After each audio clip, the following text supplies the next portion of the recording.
sur n'importe quelle surface, quand elle est en confiance et bien physiquement, elle peut aller au bout du tournoi.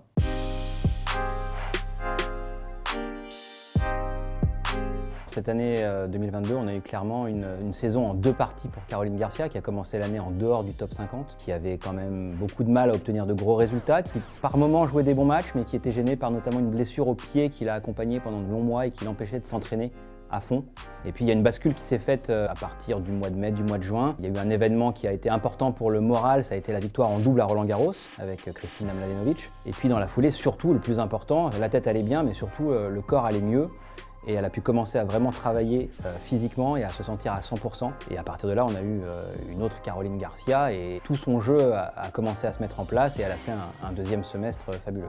Alors ce qui est très intéressant dans la trajectoire de Caroline Garcia depuis quelques années, c'est qu'elle s'est vraiment accrochée à la philosophie de jeu que son père, depuis toute petite, a voulu lui inculquer, qui consistait à avancer toujours. Elle s'est accrochée à ça et ce qui est très important pour cette année, c'est qu'en fait elle avait commencé à travailler avec un entraîneur, Bertrand Perret, qui l'a conforté et qui a conforté aussi du coup son papa dans cette logique d'avancer énormément dans le court, de venir chercher la balle le plus tôt possible et de venir conquérir le filet. Donc ça l'a installé dans une forme de sécurité sur la validité de ses choix.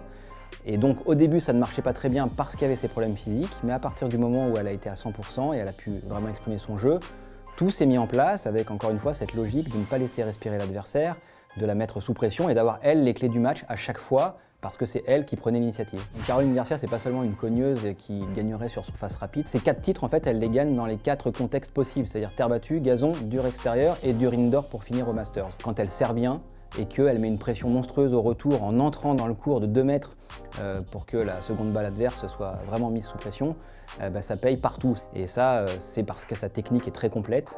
Voilà, il n'y a pas de scorie dans sa gestuelle des deux côtés. À la volée, elle a progressé de façon très impressionnante, même s'il y a encore là-dessus une marge d'amélioration sur le placement, peut-être au filet, mais en tout cas elle a une main, on l'a vu faire des volées amortis incroyables, et puis il y a ce service qui est un peu particulier puisqu'elle n'a pas une boucle entière comme la plupart des joueuses, elle commence tout de suite en montant la raquette, mais là aussi elle a travaillé là-dessus, elle a trouvé son rythme, c'est la joueuse qui a frappé le plus d'aces dans la saison et on sait à quel point ça peut être important.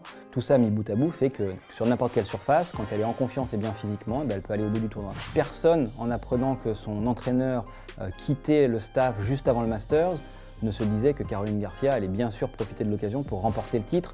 Tout le monde s'est dit « oulala, c'est un coup d'arrêt » alors que la saison était magnifique, on n'a pas très bien compris les raisons, elles sont extra sportives. Avoir rencontré autant de succès avant, ce titre en Masters 1000 à Cincinnati, cette demi-finale à l'US Open et puis se retrouver sans son coach à quelques jours d'un rendez-vous aussi important que le Masters, ça a posé énormément de questions. Et ce qui est fabuleux en fait et qui est très intéressant pour la suite, c'est que donc, Caroline Garcia a prouvé qu'elle pouvait continuer à jouer sans une structure exactement similaire aux semaines précédentes et que ça montre quelque part qu'aujourd'hui elle s'est approprié son tennis, elle s'est approprié sa façon de jouer, de réussir à remporter son plus grand titre après cette turbulence complètement imprévisible d'avant-tournoi montre que même au niveau du mental, aujourd'hui, elle a une assise qui permet d'imaginer qu'elle aille encore plus loin l'année prochaine. C'est peut-être son dernier match de poule qui était devenu en fait un quart de finale virtuel puisque la gagnante entre Kasatkina et Garcia était assurée d'aller en demi-finale.